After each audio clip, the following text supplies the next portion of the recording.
Ես գոնե կարող եմ ասել,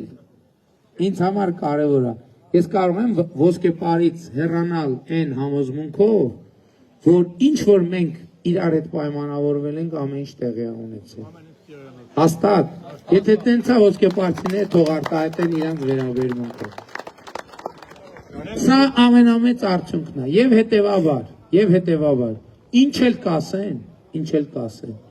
ես ձեզ խնդրում եմ,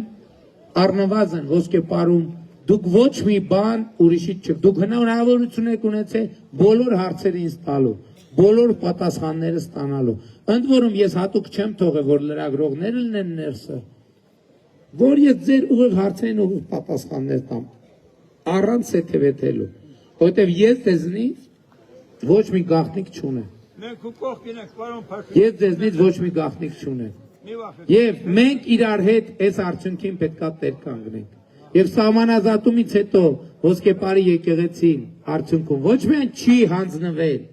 այլև ոսկեպարի եկեղեցում վերականգնման պետական բյուջեի միջոցներով աշխատանքներ են արվել, այսօր 60 տունակառուցում 21 միլիոնի ծրագրով, 50-ից ավել լավ տուն է կառուցվում, Գիրանցում էլի 50-ից ավել տուն էլ Գիրանցում է կառուցվում,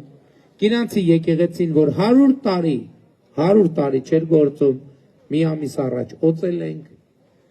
դպրոցը ալնելու, մանկապարտեզը ալնելու, ճանապարհը ալնելու եւ կյանք ալնելու, կյանքը վերադարձել է ոսկեպար եւ կյանքը ոսկեպարից այլևս երբեք չի հեռանալու, սրա մասին է մեր այսօրվա հանդիպումը։